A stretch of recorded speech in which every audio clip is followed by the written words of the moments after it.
I think what is actually more problematic right now is this person who's not even in the 2020 race, or she wasn't until she decided to make these comments. I mean, look, let's play this.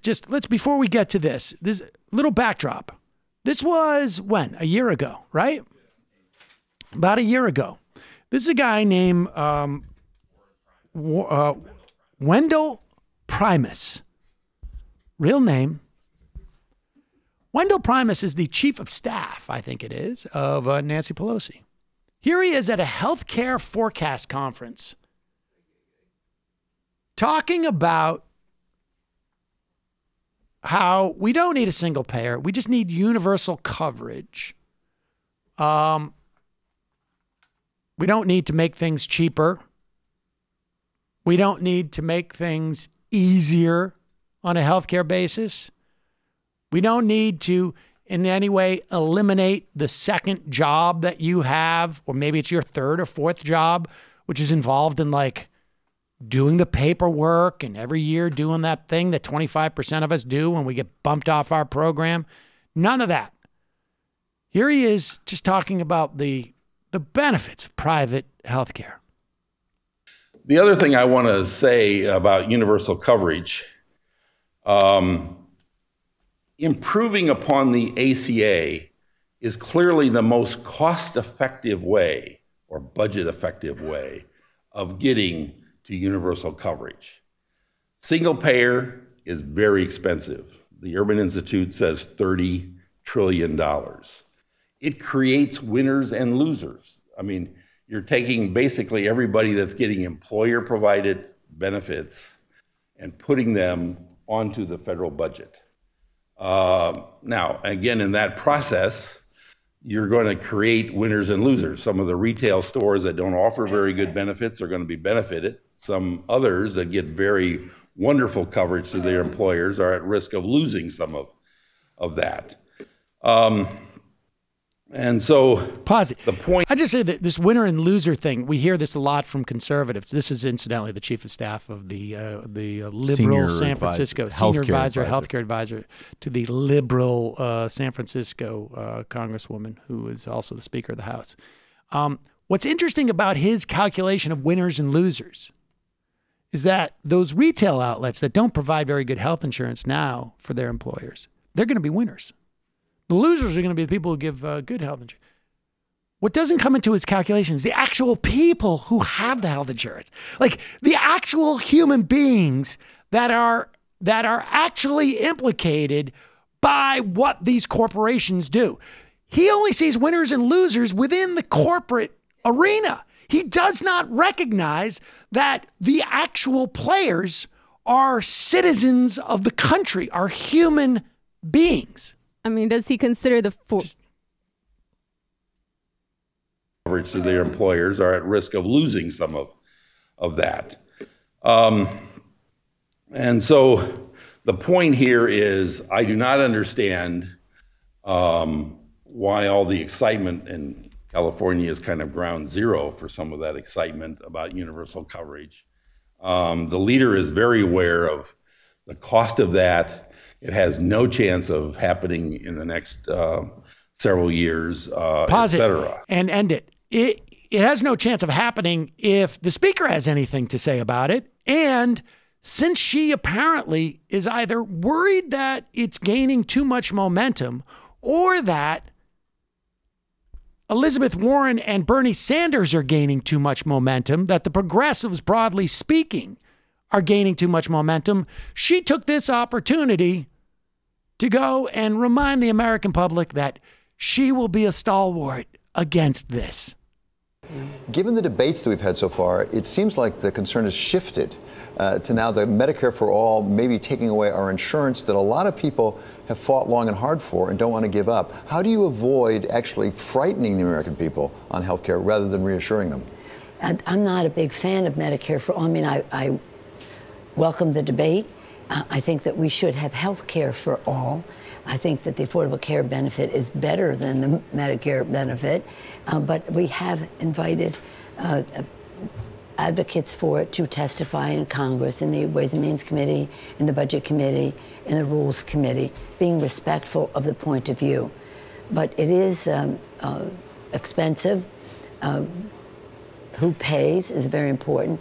What are the benefits that come in there? So I would think that hopefully, as we emerge into the election year, the mantra will be more health care for all Americans, because there is a comfort Okay, level. we don't need to hear any more. Remember, this is the person who went on national television and told people that if you impeach Donald Trump, you will create a double jeopardy situation, and he won't be able to be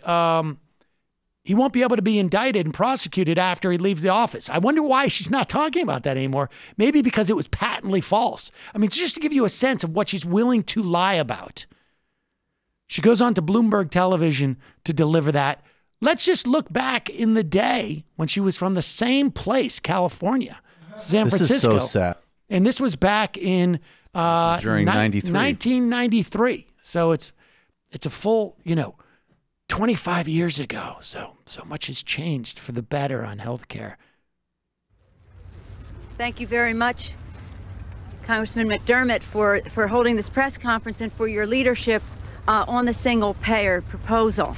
I remain a staunch and ardent supporter of the McDermott-Conyers bill. I am very pleased with the President's presentation last night. I'm sure others this morning have told you that he made an excellent diagnosis of the problem, and now we have to get on with how we take care of providing health care to all Americans. My problem with the President's proposal, if there is a problem, is that one of the principles of universal access, one of the principles of the single-payer bill is universal access. The President has accepted some of the principles of the McDermott legislation, be it universal access, no precondition, portability, the list goes on and on. But for access to be universal, it must be affordable.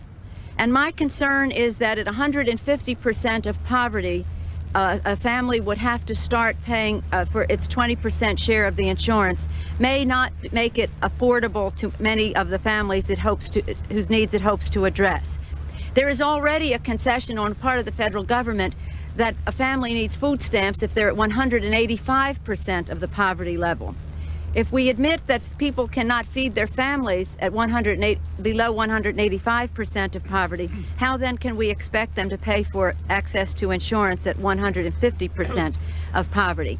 I think the President is on the right track. I think the closer he moves toward the single payer, the better. As I've said before, I hope that this plan, and when I say hope, I mean that I will join with my colleagues here in working to see that the plan that the Congress passes contains as many of the provisions of single payer as possible, that it does not foreclose on an eventual single payer, and that it does not throw up obstacles to states easily establishing their own single payer. Once again, I want to commend Mr. McDermott. Okay, we're done. So the bottom line is she knew in 93 that single payer, that access and affordability are two different things. And that's why you need a single payer. And before you tell me that she's playing some type of 18-dimensional chess, I don't think the plan was to have Wendell Primus's presentation to a healthcare conference leaked 2 years ago, so that today we actually believe that she really doesn't want single-payer healthcare when she really does. And let's remember that if we're going to go back in time, 1993, this graph right here shows you that in 1980, the U.S. has been on what is called an accelerating of misfortunes. You have the life expectancy of the United States lagging behind, I don't know, almost 20 different countries, European and Asian countries. But the cost, the expenditure for healthcare has just ballooned relative to all these other countries. In other words, we're getting less for more. And she is out there now, not even content to argue against it if the bill shows up in a year or 2 years from now. But she is attempting to sabotage the progressives in the election. Now, why do I say that Nancy Pelosi is attempting to sabotage the progressives in the 2020 election in the primary? For the same reason why she is out there trying to stop any progressive legislation. Play this next clip of her on Bloomberg television. When you hear the words pay-go, what you're hearing is, we're going to stop any major initiatives. Let's talk about what the alternative is, a Democratic alternative that will have growth for everyone, where the workers will participate as well. We hear a lot of proposals that seem to have some Democrats running against big business, against big tech. They want to break it up, against big wealth. Is that a winning strategy for the Democrats in 2020? Well, there are different categories. When I send my members to a discussion, as we have in the past, about the budget, how we reduce the budget, the deficit, the national debt, I always say to them the following: just put in the middle of the table growth. Growth. And what proposals do people have to grow the economy, to create good paying jobs, and not adding to the national debt? Because it's poisonous into all the debt service that we have to pay for tax cuts for the rich. So so that is, I said, be agnostic. Wherever the solution comes from, the right, the left, wherever it comes, be agnostic. It doesn't matter the provenance. What matters is the result for the American people. Okay, now she embedded it in there. She just snuck it in. But she's basically saying this has to be deficit neutral. Everything must be paid for because it's poisonous. Now, what does she mean by poisonous? Like, we know for a fact that those tax cuts, although they did was increase wealth inequality and allow millionaires and billionaires to pay less in taxes, how is it poisonous to the economy? I mean, the wealth inequality is a problem, but the fact that it was deficit funded was not the poison. She's making this up. She's making this up whole cloth, or just regurgitating it from her Pete Peterson junkets that she went on. The deficit is not poisonous. And she doesn't need to put that in there. She doesn't need to say that. It's not like there's, I mean, when was the last time you heard anybody talk about the deficit or debt? Because the Republicans have given away. So if you want to argue that the reason why she's against Medicare for All is she doesn't want us to lose the 2020 election. Why does she need to talk about debt? Who is she signaling to? She is basically saying, we will stop any progressive legislation because we know we can do it by saying that it has to be revenue neutral. This is a real problem. And so Shahid Buttar, just to get her out of office, because apparently she's not going to let go. No, seriously. That'd be pretty cool, huh? Shahid's great. I wanted to get